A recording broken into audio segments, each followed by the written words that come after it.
izinkan sesuatu terjadi. Ku percaya semua untuk kebaikanku. Bila nanti telah tiba waktumu, ku percaya kuasamu memulihkan hidupku. Waktu Tuhan pasti yang terbaik, walau kadang tak mudah dimengerti. Lewati cobaan, ku tetap percaya waktu Tuhan pasti yang terbaik.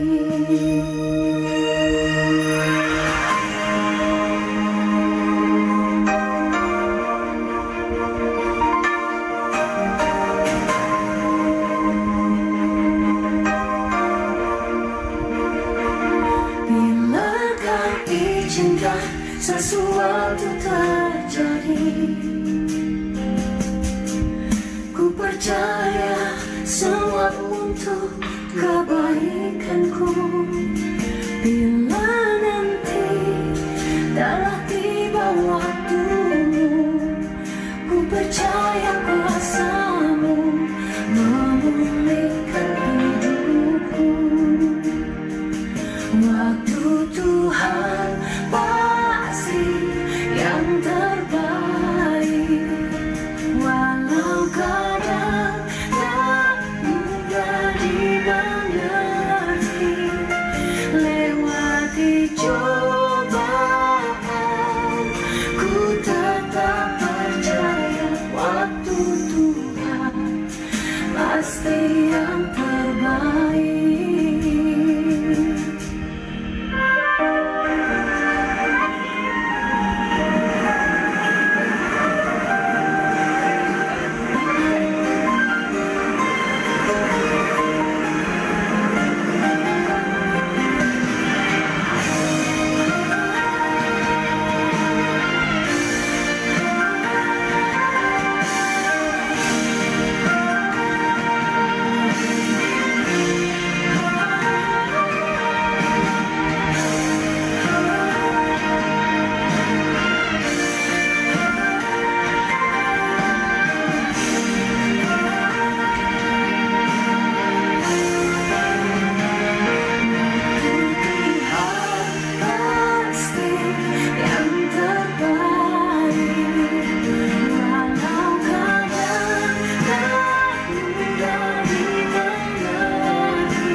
Pasti yang terbaik.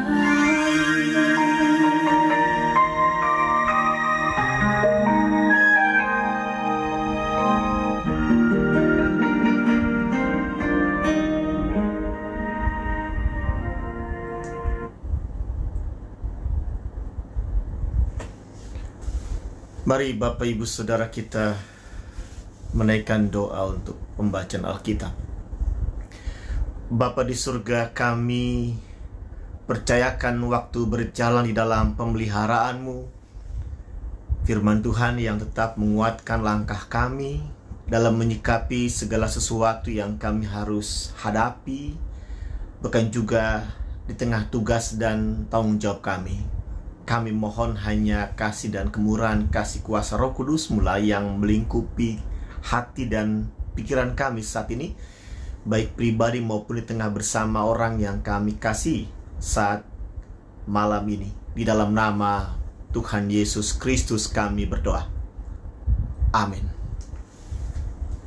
Mari Bapak Ibu Saudara yang dikasihi Tuhan, kita perhatikan kitab 1 Petrus pasal 4 ayat 12 sampai 14. Saja kita membaca secara bersama-sama. Lembaga Alkitab Indonesia memberikannya judul Menderita sebagai Kristen. Saudara-saudara yang kekasih, janganlah kamu heran akan nyala api siksaan yang datang kepadamu sebagai ujian, seolah-olah ada sesuatu yang luar biasa terjadi atas kamu. Sebaliknya, bersukacitalah sesuai dengan bagian yang kamu dapat dalam penderitaan Kristus, supaya kamu juga boleh bergembira dan bersukacita pada waktu Ia menyatakan kemuliaannya. Berbahagialah kamu jika kamu dinista karena nama Kristus, sebab roh kemuliaan, yaitu roh Allah, ada padamu. Pada malam ini, Bapak Ibu Saudara, remaja muda dan anak-anak yang dikasihi Tuhan, renungan kita akan sharing bersama tentang tema bertahan atau tinggalkan Yesus. Salam jumpa untuk semua kita, untuk seluruh warga jemaat dan simpatisan GKP Keramat, dan juga semua orang yang percaya. Pada malam hari ini boleh kita bersama-sama untuk merenungkan firman Tuhan. Dan saya akan mengajak kita dalam tema ini, bertahan atau tinggalkan Yesus. Nanti ada bagian di mana saya mengajak kita untuk saling sharing atau memberikan tanggapan lewat kolom komentar di bawah pada bagian Facebook Bapak Ibu Saudara. Dan nanti mungkin tidak semua komentar saya bisa bacakan, tapi beberapa saya bisa jadikan bagian yang kita lebih lengkapi dalam pemahaman Alkitab malam hari ini. Dan Bapak Ibu Saudara, tema ini sesuatu yang sebenarnya mungkin kita sudah tahu apa jawabannya. Namun baiklah kita akan melihat dari pemahaman Alkitab, kitab 1 Petrus pasal 4 ayat 12 sampai 14. Bapak Ibu Saudara yang dikasihi oleh Tuhan Yesus Kristus, tanpa mengurangi apa yang menjadi pergumulan. Mungkin di keluarga Bapak Ibu Saudara ada anggota keluarga yang telah memilih berbeda keyakinan atau berpindah agama. Apapun alasannya, tentu pada malam hari ini kita akan sedikit sharing tentang pengalaman itu. Bagaimana perasaan Bapak Ibu Saudara bila anggota keluarga atau mungkin saudara dekat dari Bapak Ibu Saudara yang memilih berbeda keyakinan. Pernah punya pengalaman bersama pelayanan atau mengajar anak-anak sekolah minggu, bahkan juga aktif di pemuda dan remaja, namun di usia dewasa dalam pilihan jalan hidupnya berbeda keyakinan. Apakah saat mungkin orang tua, Bapak Ibu Saudara atau kakak atau saudara melihat kenyataan itu, mengalaminya, perkataan apa yang keluar dari mulut Bapak Ibu Saudara? Sikap apa yang ditunjukkan oleh Bapak Ibu Saudara kepada mereka? Apakah kalimatnya, ucapannya tetap bijaksana terhadap pilihannya, menerima, memahami, atau justru lepas, suasana yang tak tertahan dalam emosi, kekecewaan, mungkin kekesalan atas pilihan orang yang Anda kasih berbeda keyakinan itu, maka ada tindakan negatif yang Anda lakukan terhadapnya sebagai luapan emosi Bapak Ibu Saudara. Jujur memang tidak ada sebuah keluarga Kristen yang menginginkan terjadi di dalam anggota keluarganya ada yang berpindah keyakinan. Bahkan saya kira semua agama pun sama. Setiap keluarga tidak akan menginginkan hal itu. Jangankan membahas, membayangkan saja tidak, Bapak Ibu Saudara. Karena mungkin orang berpikir ya biarlah setiap orang hidup dengan agamanya masing-masing tanpa harus terganggu dan akhirnya memilih untuk berpindah keyakinan. Tetapi kalau itu terjadi, semua kita akan tahu bahwa ada banyak resiko yang akan diterimanya. Nah, Bapak Ibu Saudara, pada kesempatan malam hari ini kita harus akui bahwa kita ada di tengah-tengah kemajemukan agama. Ada banyak agama dan Indonesia kita tahu kita berada di tengah-tengah orang-orang yang mungkin dalam kehidupan seorang muda mencari pasangannya tidak terhindar dia berkenalan dengan orang yang beda keyakinan. Seorang pemuda Kristen, pemudi Kristen yang ingin memiliki pasangan hidup tetapi lingkungannya justru mempertemukan dia dengan yang berbeda keyakinan. Dan itu menjadi satu pergumulan tersendiri.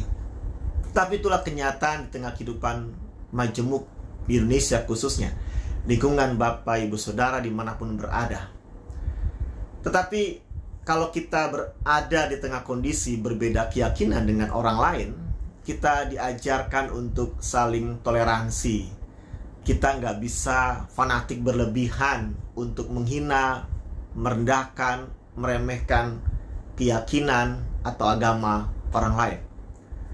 Ya, kita diajar untuk saling menerima, menghargai. Tetapi ketika yang terjadi adalah ada anggota keluarga Anda, apapun alasannya, justru memilih berbeda keyakinan. Disinilah hal yang sangat berbeda sikap kita. Karena terkadang itu sudah menjadi harga diri atau nama baik keluarga. Ya, saya tidak untuk mengulang apa yang mungkin menjadi pergumulan bagian dari kebersamaan Bapak Ibu Saudara, tetapi saya menjadikan ini mari kita mendalami ketika memang pada zaman surat Petrus disampaikan pada umat waktu itu bahwa untuk berpindah keyakinan, untuk berpindah agama tidak terhindar. Malah ketika ada banyak orang-orang yang memilih untuk mau dibaptis dan menjadi Kristen di kalangan lingkungan masyarakat dan keluarganya, sesuatu yang tidak terhindar kalau akhirnya mereka mengalami aniaya, mereka ditolak, mereka dicaci maki, bahkan mereka diusir dari keluarganya. Saya kira semua keluarga atau lingkungan masyarakat yang menemukan ada yang berbeda keyakinan dari keluarga mereka, sangat tidak terhindar sikap-sikap yang demikian, Bapak Ibu Saudara. Walaupun juga ada orang atau keluarga yang mungkin sudah demokrasi atau artinya sudah sangat toleransi akan perbedaan itu. Tetapi pengalaman pada zaman surat Petrus disampaikan justru itu untuk orang-orang yang memilih menjadi Kristen menghadapi penistaan atau hinaan dari keluarga, bahkan masyarakat mereka. Dan itu sangat-sangat tidak gampang dan sangat tidak mudah untuk dihadapi. Bahkan saking tidak mudahnya kalau kita baca pada ayat yang ke-14, mereka dinista karena nama Kristus. Jika kamu dinista karena nama Kristus, itu betul-betul dipermalukan. Sesuatu yang mungkin dianggap ya kalau orang yang sudah beda keyakinan menjadi Kristen, bagi keluarganya mati ya biarkan mati, itu lebih baik. Mungkin itu ungkapan kekesalan. Bahkan Petrus menyebut suasana beratnya kondisi itu, dihina, dinista pada ayat yang ke-12 dengan sebutan seolah mereka sedang mengalami nyala api siksaan. Penderitaan itu sangat menyakitkan dan menyedihkan, Bapak Ibu Saudara. Tidak ada orang yang ingin misalkan secara fisik Anda ditampar, Anda dianiaya, Anda disakiti, Anda dihina, dipermalukan, Anda dibuat seolah tidak lagi menjadi manusia yang berharga di depan mereka. Bahkan mereka hanya menanti kematian Anda karena itu. Di sini suasana apa yang dialami oleh orang-orang Kristen yang baru pertama kali memeluk keyakinan kepada Yesus di tengah keluarga dan masyarakatnya sangat-sangat berat, Bapak Ibu Saudara. Jadi memang pengalaman itu membawa kita mengetahui pada zaman sekarang pun ada orang-orang yang memang mengalami hinaan oleh karena nama Yesus atau memeluk agama Kristen oleh karena keluarga. Keluarga menolak mereka. Keluarga mengucilkan mereka. Bahkan mungkin bisa dibilang tidak lagi anggap sebagai bagian dari keluarga mereka lagi. Bahkan ada ketika sudah menjadi Kristen ya dianggap ya sudah meninggal mereka. Yang kedua adalah kita bisa merasakan diskriminasi atau intimidasi di tengah masyarakat, satu lingkungan yang kemudian tahu kalau kita Kristen. Ketika mereka merasakan perbedaan saat kita di hari Minggu kita pergi ke gereja atau beribadah. Ada rasa di mana mungkin bagi orang lain kita berbeda dan itu sangat tidak menyenangkan dan akhirnya kita diperlakukan tidak sama dengan yang lain. Dua kondisi ini terjadi bahkan dimanapun tempat, baik keluarga maupun masyarakat, Bapak Ibu Saudara. Kalau dalam Kamus Besar Bahasa Indonesia, suasana atau keadaan yang menyedihkan yang harus ditanggung seseorang, dalam hal ini pengikut Yesus, itu disebut adalah sebuah penderitaan. Jadi kalau kita menyebut apa itu penderitaan, dalam Kamus Besar Bahasa Indonesia adalah keadaan yang menyedihkan yang harus ditanggung. Maka ketika seorang itu pada zaman Petrus pun orang memilih menjadi Kristen, dia akan tanggung kesedihan karena nama Kristus dari keluarga ataupun masyarakat mereka. Saya membayangkan bahwa, dan mungkin Bapak sudah merasakan, ketika dalam kondisi itu atau penderitaan tadi itu, apa sih yang orang itu nilai dari dirinya? Kondisi dihina, kondisi semuanya akhirnya tidak dapat apa-apa, atau mungkin Anda dipermalukan, diintimidasi karena nama Kristus, Anda menilai kondisi itu sebagai apa?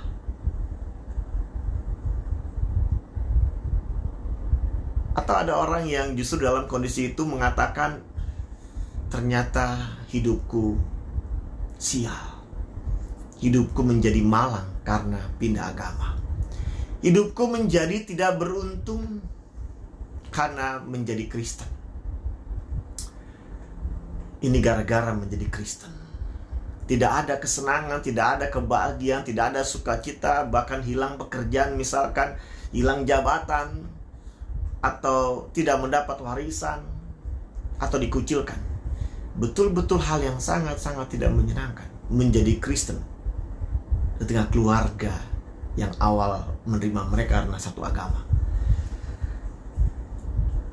Dan kondisi itu panjang, tidak pendek, Bapak Ibu Saudara. Atau sama halnya ketika ada seorang yang menyembunyikan identitas bahwa dia tetap Kristen di tengah lingkungan. Dia takut kalau dia terbuka bahwa dia menjadi Kristen atau dia memilih Kristen.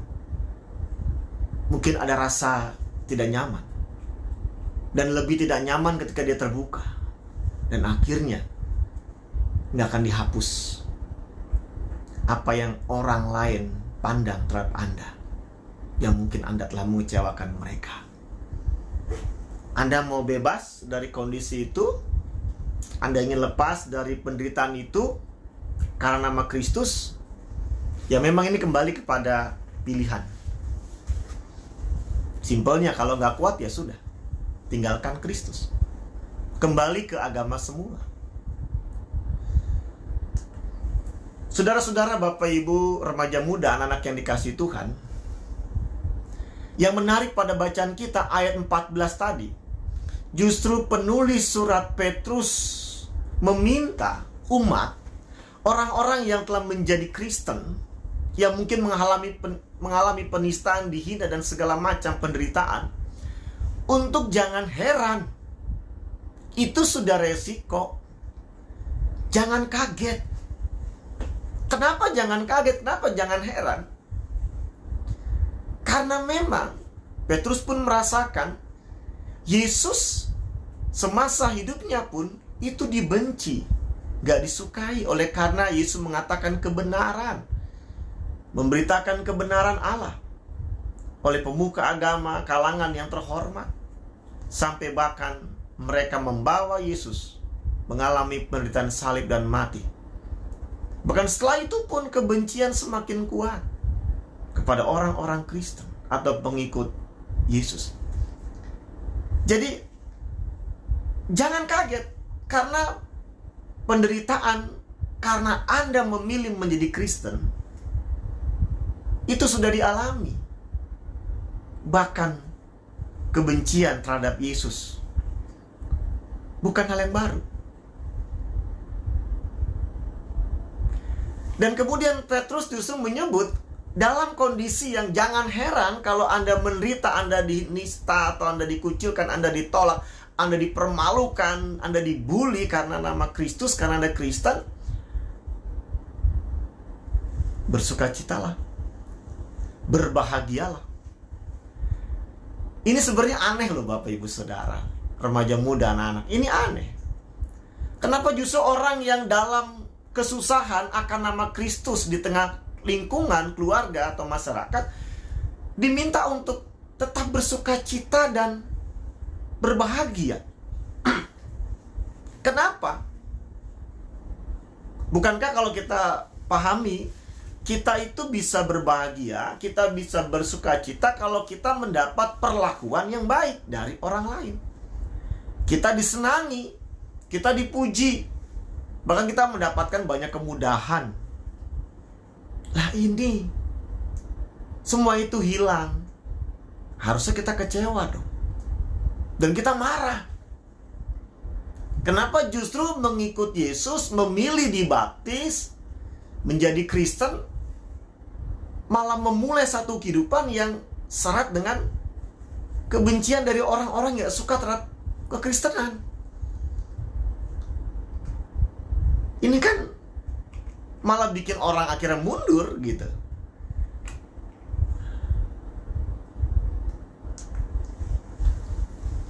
Memang Petrus mengajak untuk orang-orang yang menjadi Kristen bersukacitalah, berbahagialah. Tentu ada alasannya Bapak Ibu Saudara. Ayat yang ke-13. Sebaliknya bersukacitalah sesuai dengan bagian yang kamu dapat dalam penderitaan Kristus, supaya kamu juga boleh bergembira dan bersukacita pada waktu Ia menyatakan kemuliaannya. Artinya apa? Jadi pengalaman penderitaan karena nama Kristus itu menjadi satu kesempatan, pengalaman yang kita boleh peroleh sama seperti Yesus telah alami, menderita.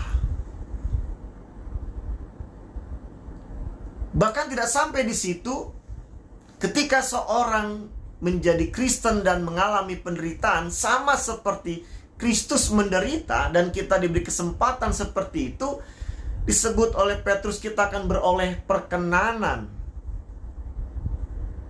Kita akan dilayakan, diterima saat Dia hadir, menyatakan dirinya dalam sebuah perjumpaan muka dengan muka. Bahkan kenapa juga kita harus bersukacita dan berbahagia? Ayat yang ke-14, Petrus mengingatkan, sebab roh kemuliaan, yaitu roh Allah, ada padamu. Kita nggak ngelihat roh Allah, kita nggak bisa memegang roh Allah bentuknya apa, tetapi justru menjadi Kristen ini bicara sebuah pengalaman iman Bapak Ibu Saudara.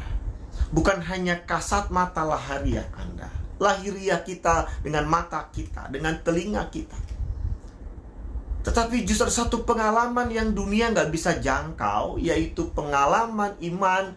Bagaimana Allah yang memang kita nggak bisa lihat, tapi kita akan rasakan karena dia memang menghadirkan dirinya di dalam kehidupan orang yang percaya.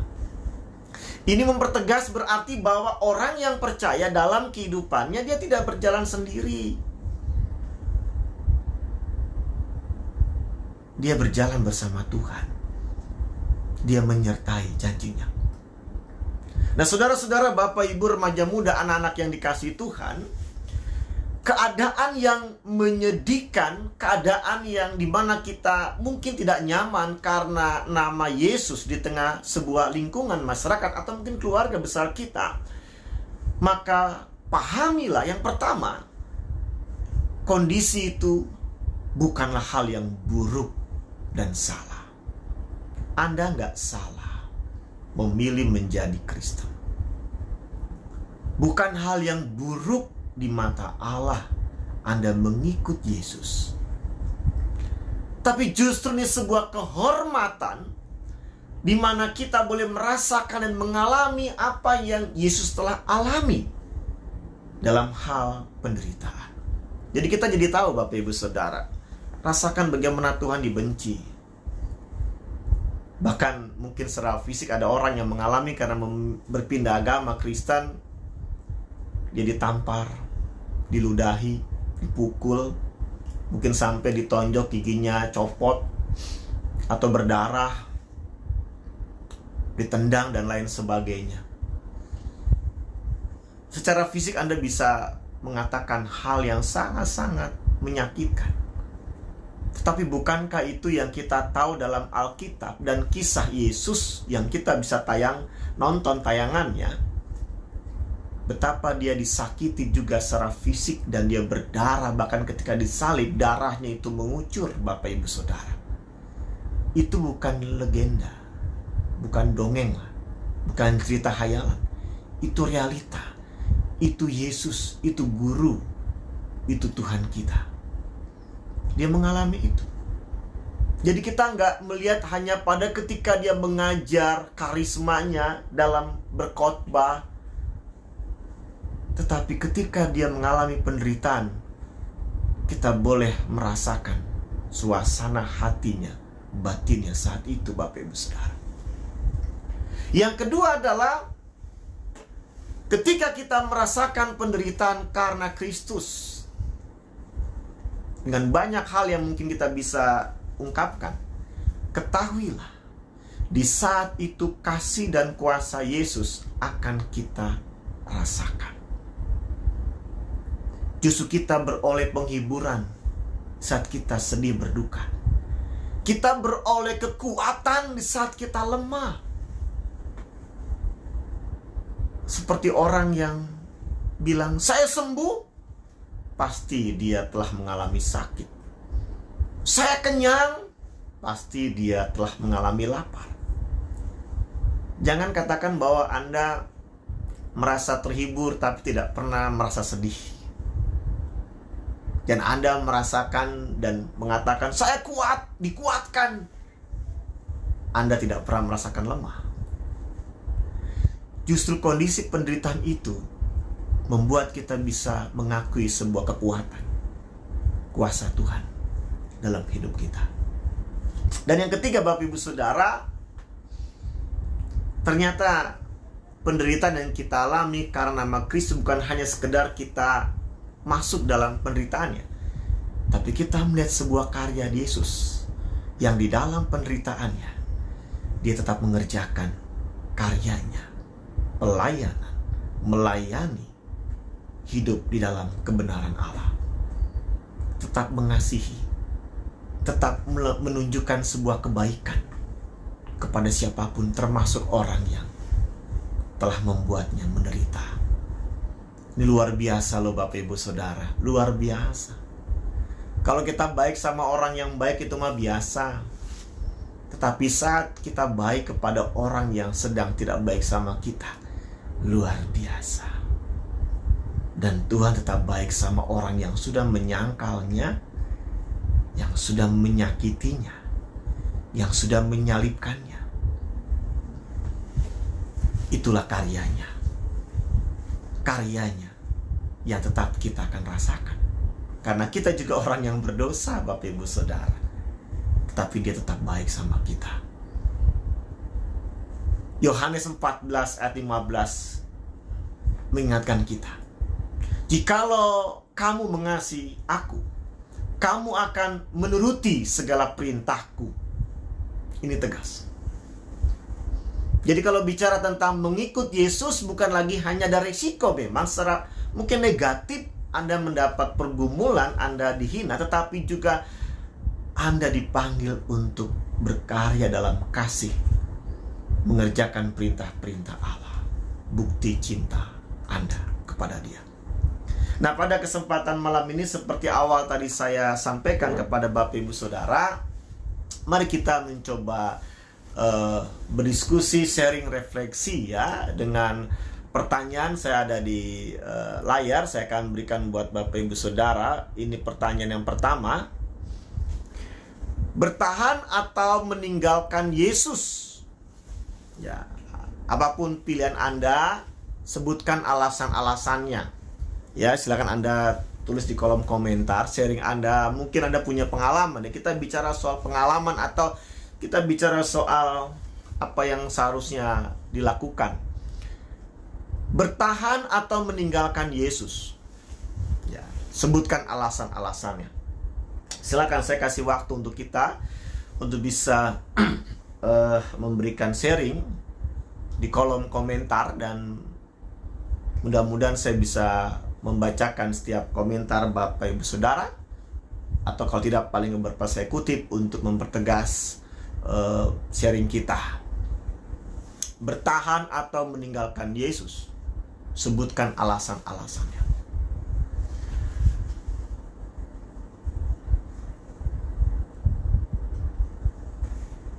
Kalau Anda bilang, saya tetap bertahan, tidak meninggalkan Yesus, walaupun lingkungan keluarga, masyarakat, keluarga besar maksud saya, di tempat Anda tinggal, Anda diperlakukan tidak baik.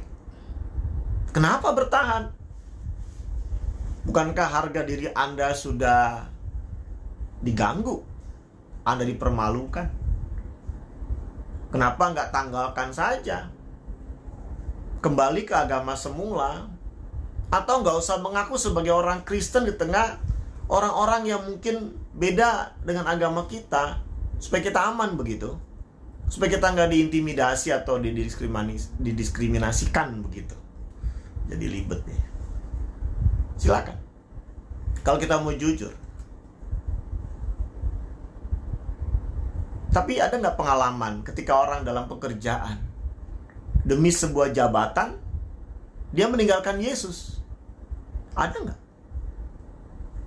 Atau demi untuk bisa menikah,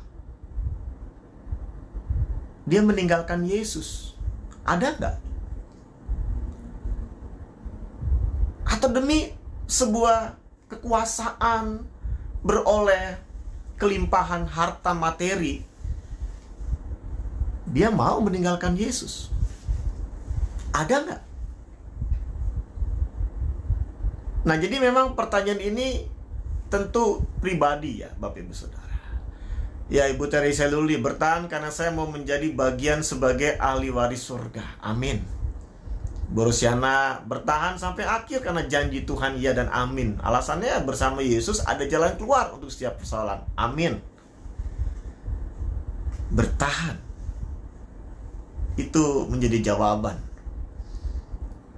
Dan memang sebenarnya pilihan ini tidak semudah orang meminta kita menjawabnya apa ya. Kalau kita sedang mengalami beratnya pergumulan ketika diminta untuk memilih antara bertahan atau meninggalkan Yesus ya.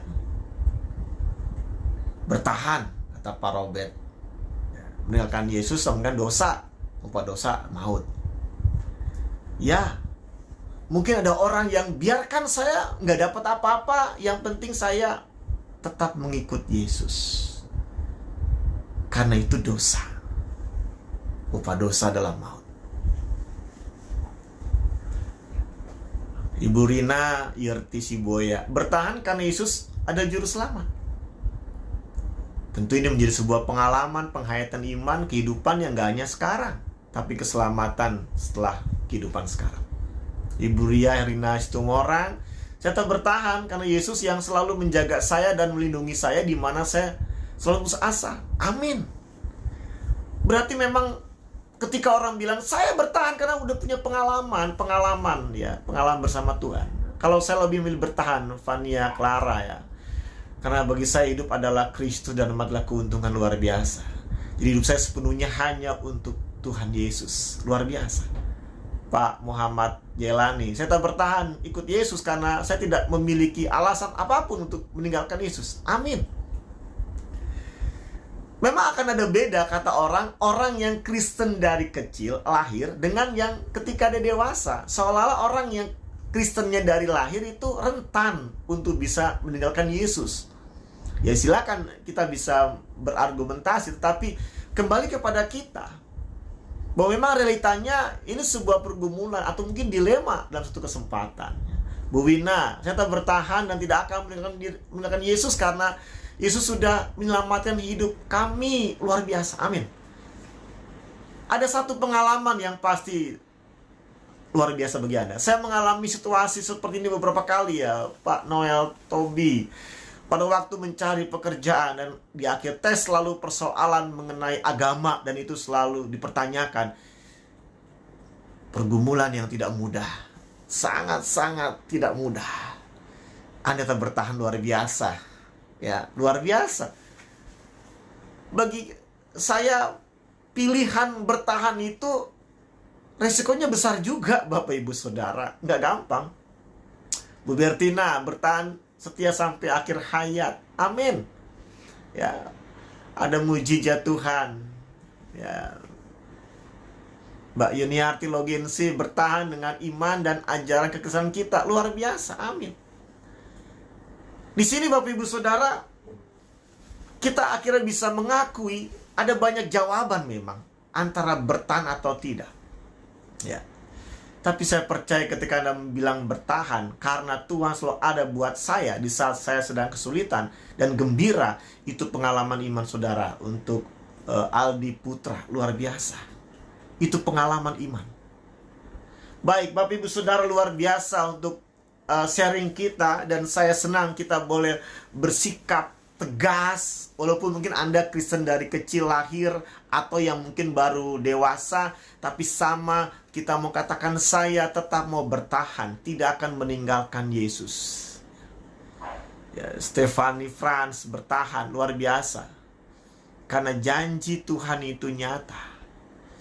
Ya, dan biarlah kita boleh merasakan kebenaran firman Tuhan yang kita imani. Baik Bapak Ibu Saudara, luar biasa. Kita lanjut lagi pada pertanyaan yang kedua sekarang, Bapak Ibu Saudara. Pertanyaan yang kedua. Ya, mari kita sharing di sini. Bagaimana sikap hidup seorang Kristen atau Anda di tengah pemeluk agama lain, dan khususnya mereka yang membenci, yang mungkin membenci Anda karena Anda Kristen. Ya, Anda dianggap ya najis begitu ya, ibaratnya sebutannya haram begitu ya, kafir begitu ya. Bagaimana sikap Anda terhadap mereka yang berbeda keyakinan di lingkungan Anda, masyarakat, bahkan khususnya orang-orang yang terang-terangan itu melotot di depan Anda, gak suka sama Anda. Apalagi kalau sudah hari Minggu bawa Alkitab, pakaian rapi, ke gereja. Mungkin ada orang yang dibully ya, di RT-nya atau mungkin di perumahannya, di kompleknya, dan selalu dibicarakan orang Kristen itu kafir dan sebagainya. Apa sikap Anda? Ya, bagaimana sikap hidup seorang Kristen? Ya. Mari kita bicara tentang pengalaman kita. Apakah boleh kalau saya bisa katakan, ya kita balas lagi aja. Kalau mereka nggak suka, saya nggak suka juga. Saya benci lagi kalau mereka benci saya. Kalau mereka memang nggak suka saya, sudah. Di depan mereka saya tunjukkan muka nggak suka, begitu. Ya mungkin sikap itu melegakan gitu ya.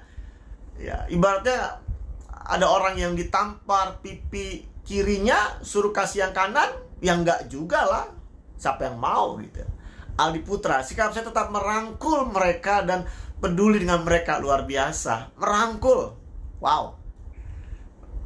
Nggak merasa udah dikecewakan, Anda sakit hati, atau Anda menyimpan dendam. Tapi Anda bisa merangkul ya. Luar biasa. Berarti Anda nggak lihat orang sebagai musuh, ya. Nggak lagi sebagai yang mengancam, walaupun mungkin dengan kata-kata yang udah nggak Anda sukai. Tapi luar biasa buat Anda. Dan masih mau peduli sama mereka, ya. Sementara mereka nggak peduli sama Anda, begitu ya. Karena agama, karena Kristen. Bahkan kita dengar dan kita tahu di medsos juga ada, bahkan di YouTube ya, atau di gambar-gambar, bagaimana Yesus tuh diperlakukan dengan gambar-gambar yang buruk ya. Dihina, dinista, itu seolah kita bikin gemas begitu, kita bikin marah gitu. Tuhan kita dihina.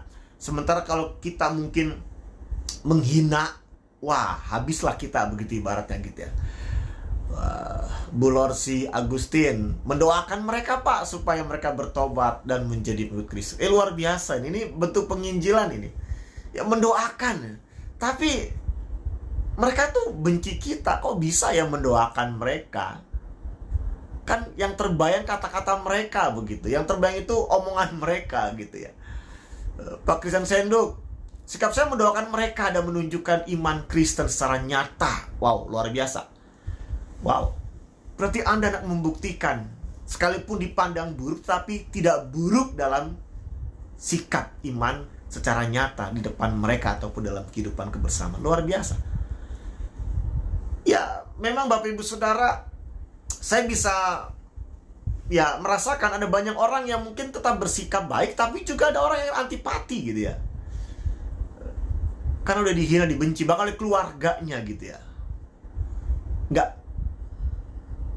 Ya, kalau milik kita nggak membalas ya hebat. Luar biasa. Aldi Putra. Kita tidak harus membalas. Tetapi oke, ketika Anda memilih untuk bersikap baik, tidak membalas, mendoakan, Anda ikhlas nggak gitu loh. Wah, ini yang seorang pelajar, saya biasa saja, tidak marah. Ya, karena yang menghakimi itu hanya Tuhan. Ini luar biasa ini. Kita nggak merespon negatif, kita biasa aja. Kita nggak terlalu dianggap luar biasa sampai kita harus baper begitu ya. Tapi kita percaya Tuhan yang punya kuasa menghakimi gitu. Senyumin aja Pak. Erlina Wati Nenggolan, luar biasa. Wah, ini murah senyum luar biasa nih. Ya, Bu Rosiana mendoakan mereka ya. Karena doa mengalahkan segalanya, luar biasa. Dan sekarang malah berteman baik. Wow, ini pengalaman yang baik ini. Bahwa akhirnya doa itu tidak sia-sia ya Ibu Rosiana. Bahwa Tuhan bisa jamah orang yang kita doakan, yang awal mungkin ngebenci Anda. Jadi kalau Allah menghakimi itu nggak bicara soal yang buruk ya. Dia bisa mungkin merubah hati orang itu. Ah, ini tadi Pak Aldi Putra. Saya ikhlas Pak Pendeta. Wow. Amin. Justru ini yang kadang sulit loh Bapak Ibu Saudara, remaja muda, anak-anak. Ikhlas. Teorinya kita tahu, tapi ikhlasnya itu, seretnya itu, nggak semua orang mudah lakukan. Tetap baik ya Bu Bertina Saiman, tetap menjadi berkat. Wow, mungkin bagi anggota keluarga Anda, di keluarga yang Anda lihat membenci karena Anda Kristen, mungkin juga harus tebal muka begitu ya, untuk tetap tersenyum ya, dan ikhlas seolah menerima perlakuan mereka itu yang luar biasa, membuat Anda mungkin sangat berat untuk tetap berbuat baik. Baik Bapak Ibu Saudara, luar biasa pada kesempatan malam hari ini, karena waktu juga yang harus membatasi kita. Dan saya senang dan bangga bahwa renungan ini boleh kita sharing, bahwa pada akhirnya menjadi Kristen itu memang pilihan. Tetapi tetaplah bertahan Bapak Ibu Saudara. Ya, tetaplah bertahan. Menjadi Kristen itu pilihan. Tuhan Yesus tidak pernah memaksa Anda mengikut Dia. Tetapi Dia bisa menjamah Anda kalau Dia berkehendak menarik Anda, tapi dengan kelembutan kasih-Nya. Tetapi pada akhirnya pengalaman kasih Tuhan yang merangkul Anda menjadi kekuatan kita bersikap di tengah lingkungan keluarga besar, atau bahkan mungkin masyarakat yang masih belum bisa menerima kekristenan. Stigma terhadap kekristenan masih ada, tetapi sikap kita mempertegas siapa pengikut Yesus. Itu tugas kita, Bapak Ibu Saudara. Sebagai ibu rumah tangga di tengah masyarakat RT, lingkungan, perumahan, komplek Anda, perlihatkan seorang Kristen. Hargai, toleransi, dan tetap tunjukkan kebaikan-kebaikan seperti yang Tuhan minta. Di dalam proses itu saya percaya Anda akan merasakan sukacita, berbahagia. Jadi kalau Petrus bilang bersukacitalah dan berbahagia, itu bukan sekedar hanya perasaan yang dibuat-buat, tetapi saya sangat percaya semua jawaban Bapak Ibu Saudara bahwa tak menunjukkan sikap iman, sikap kasih, sikap seperti yang Tuhan minta, justru tidak membuat Anda semakin berat dalam penderitaan itu. Tapi semakin Anda merasakan kebenaran bahwa sukacita, kebahagiaan itu nyata sekalipun di tengah penderitaan yang oleh dunia katakan sangat-sangat tidak disukai. Mari Bapak Ibu Saudara, pada kesempatan ini saya akan mengajak kita tetap selalu memandang kepada kehendak Kristus. Tetaplah pilih Yesus, jalankan hidup bersama Dia. Dan bagi semua saudara yang punya pergumulan akan keluarga yang berbeda keyakinan, tetap perlakukan dengan baik mereka. Jangan hina mereka karena pilihan mereka. Tapi saya percaya doa-doa Anda akan mengubah sesuatu yang terjadi seperti yang Allah minta. Terima kasih. Tuhan berkati apa yang sudah kami alami, kebenaran firman Tuhan dan kesetiaan kami menjadi pengikut Yesus, bahkan hidup di dalam setiap perintah Tuhan sepanjang kehidupan kami. Jadikanlah kami berkat di tengah banyak hal yang kami boleh jumpai orang-orang di sekitar kami, bahkan yang kami buat sekecil apapun. Terima kasih Bapa, di dalam nama Tuhan Yesus kami berdoa. Amin. Terima kasih Bapak Ibu Saudara, luar biasa kebersamaan kita secara online. Dan terima kasih untuk semua Anda, kiranya tetap sehat dan jaga kondisi kita. Dan kita ketemu lagi minggu depan dengan tema yang baru, dan kiranya semakin kita dikuatkan sebagai pengikut Yesus. Tuhan berkati, selamat malam.